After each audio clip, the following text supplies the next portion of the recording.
Saudi আরবের রিয়াদের আল সুয়াইদি পার্কে প্রথমবারের মতো শুরু হয়েছে বাংলাদেশ সংস্কৃতি সপ্তাহ। এর অংশ হিসেবে ২০ থেকে ২৩ নভেম্বর নানা আয়োজনের মধ্য দিয়ে তুলে ধরা হবে বাংলাদেশের শিল্প, সংস্কৃতি এবং ঐতিহ্যের বিভিন্ন দিক। সৌদি আরব থেকে আরও জানাচ্ছেন নীল মাহবুব।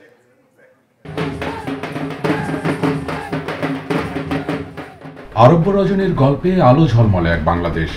বহু ক্রোশ দূরের মরুদ্যানে এ যেন রূপকথা, যার রূপকার সৌদি যুবরাজ।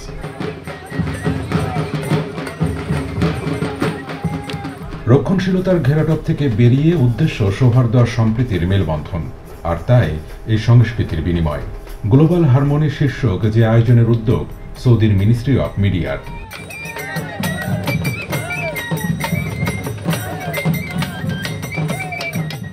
অভিবাসী হিসেবে দেশটিতে আসা ৯টি দেশের বৈচিত্র্যময় ঐতিহ্য তুলে ধরার এমন আয়োজন অনুপ্রাণিত করছে প্রবাসীদের।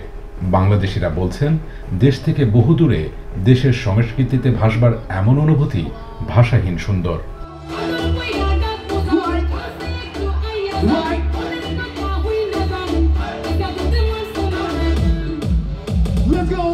চার দিনের এই গ্লোবাল হারমোনিতে সুরের মূর্ছনায় মঞ্চ মাতাবেন বাংলাদেশের শিল্পীরা। তবে শুধু সংস্কৃতি নয়, দেশীয় ঐতিহ্যের মেলা ও পসরা সাজিয়েছে মরুদ্যানের বুকে।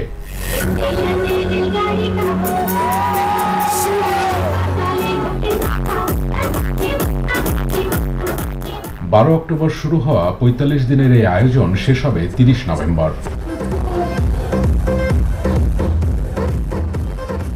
গ্লোবাল হারমোনি, যেখানে দুই দেশের সাংস্কৃতিক মেলবন্ধন ঘটছে।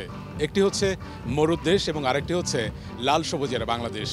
যেসব প্রবাসী বাংলাদেশিরা জীবিকার সন্ধানে ছুটে এসেছেন সৌদি আরব, তারা বলছেন সৌদি সরকারের এমন উদ্যোগ ভীষণ রকম প্রশংসনীয়। নীল মাহবুব, চ্যানেল 24, রিয়াদ, সৌদি আরব।